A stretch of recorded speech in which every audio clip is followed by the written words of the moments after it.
Thank you for that warm welcome, and thank you, Southern Baptists, for all that you are doing to share Christ among the nations. 174 years of working together to get the gospel to the nations has resulted in the Lord being able to use us to see lost men and women and boys and girls from all around the world who will be joining us around the throne. Thank you for providing for 3,700 IMB missionaries through your cooperative program and Lottie Moon Christmas offering gifts. As we prepare for next year's 175th anniversary celebration of the birth of our convention and its two mission boards, we do so with gratitude to God for all that Southern Baptists are doing to reach the world for Christ. I also want to take a moment to celebrate your generosity over the past 2 days in giving to the Bible Translation Project.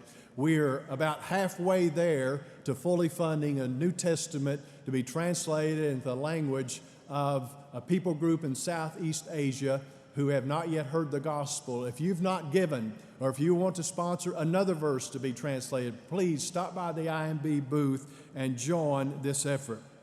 Mr. President, J.D. Greer, I want to thank you for joining the IMB's emphasis upon getting students to the mission fields of the world for 2 years. The IMB launched that emphasis, which we know today is the Journeyman Program, 54 years ago, and more than 6,000 Southern Baptists have served as journeymen since that program's inception. We come alongside of you to say that we'd love to see many more young people make the decision to go to the nations and serve alongside of your IMB missionaries. To update you on the impact of your cooperative mission efforts around the world, Southern Baptists, I want to make you aware that your missionaries in Europe have seen the most fruitful 5-year period in church planting in the past 3 decades. In response to 2 massive cyclones earlier this year in sub-Saharan Africa, your missionaries provided blankets, mosquito nets, sleeping mats, tarps, and water treatment tablets. And as a result, a village of Muslims who previously refused entry to missionaries have now invited your missionaries into their village, where those missionaries are sharing the gospel. Great commandment obedience. The great commandment obedience of Southern Baptists is still critical to fulfilling the Great Commission that God has given to the church. In a remote and isolated community in East Asia, a group of IMB trustees and missionaries traveled in trucks for several hours to get the gospel to a group of Mongol peoples. And after they heard the gospel, 2 Mongolian men and one of their wives made decisions to become followers of Jesus. In another place in East Asia, one of your new deaf missionaries shared the gospel with a deaf woman who responded by trusting Christ. Her husband, also deaf, was a notorious gang leader. At first, resistant, the gang leader became intrigued by the Bible stories your missionary was sharing with the gang leader's wife as she was being discipled. You know that the word does not return void. The gang leader was saved and then began to do what gang leaders for Jesus do. He began to start new churches.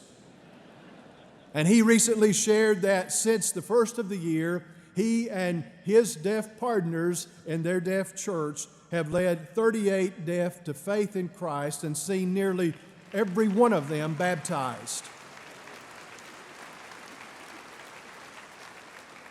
Continuing around the world in South Asia, an IMB partner recorded how his church building had been burned to the ground by a woman who was unwilling to accept people worshiping Jesus in her village. Soon after that time, someone in her family developed cancer, and the woman, desperate to see her loved one healed, went to your partner to ask for prayer. You know that God answers prayer. And God did. God healed this woman's family member. And that same lady who had burned the church building not only became a believer, she donated land on which to build a new church building. Southern Baptist, God is at work. In a city in Central Asia, Baptist churches have been slandered so horribly that an Islamic theology professor thought he should take 40 of his university students to see what the fuss was all about. Unannounced, they dropped by a Baptist church and asked the pastor if he would be willing to share with them what he does when people come to his church on Sundays.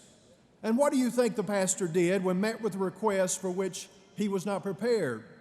He did what any good pastor would do. He preached his last Sunday's sermon.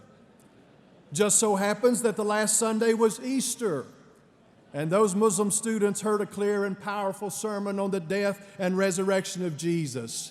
Not bad timing, I'd say. I think we call that Kairos. Has everyone heard? No, everyone has not yet heard. And if Southern Baptists from North America are the only ones sharing, the vision of Revelation 7:9 will never come to pass. But that vision will come to pass. And one of the ways that God will accomplish a great multitude from every nation, from all tribes and peoples and languages standing before His throne and before the Lamb will be through those who go on to share what they have heard from us. Since 1845, Southern Baptists have been making disciples among the nations. And now in an unprecedented season of the globalization of missions, those who Southern Baptists have reached are now taking the gospel to the nations themselves.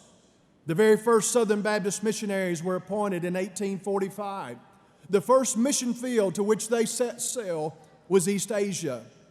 Recently, indigenous Baptist church associations and networks from that same land announced their desire to fulfill the Great Commission by taking the gospel to North Africa and the Middle East.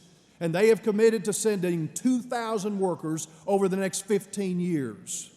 Last month at an historic summit, East Asian and Arab networks connected to your missionaries, they kicked off a partnership for sending and receiving East Asian missionaries to make disciples and plant churches among the over 500 million lost of North Africa and the Middle East.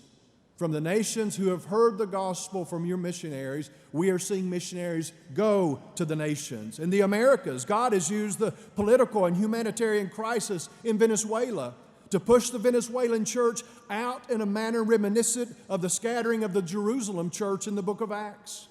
Over 4 million Venezuelans have fled their country, and many of them are from the churches of the Venezuelan Baptist Convention, birthed by Southern Baptist missionaries who have been working in that country for the past 70 years.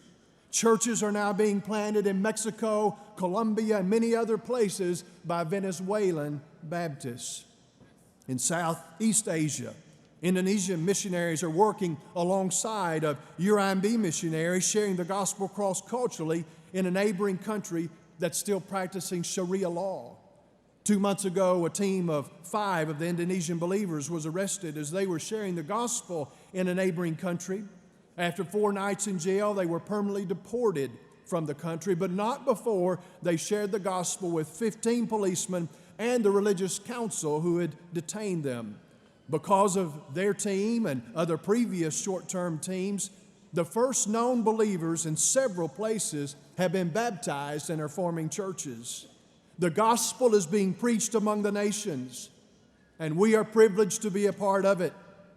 I'm pleased to report to you that overseas baptisms by churches that IMB missionaries have planted or are directly partnering with have increased more than 6,000 over the last year and more than 7,000 over the year before that.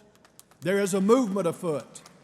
New church starts reported in 2018 were nearly triple the number of new church starts that the IMB reported in 2016. The number of nationals who have received advanced theological training has increased by more than 10,000 over each of the 2 prior years. And the IMB is rebuilding its missionary force. When I came into my role in November, there were 82 long-term missionary candidates in the appointment pipeline. That number has increased more than 300% and today stands at 270. But we need more. Pastor, when you preach on God's call to missions and those with a heart hot for the nations walk the aisle, please walk them right back to your office and log them on to imb.org. Or better yet, if you are here in this convention hall and the nations are on your heart and you're sensing God's call on your life, I want to extend an invitation to you at this very moment. Step out, walk up the aisle, get to the IMB booth in the exhibit hall. Counselors are waiting for you, and they have jobs that need filled. Southern Baptist, your IMB is still sending your missionaries. Every church, regardless of size or resources, has a role to play in every nation hearing the gospel. And the nations are waiting.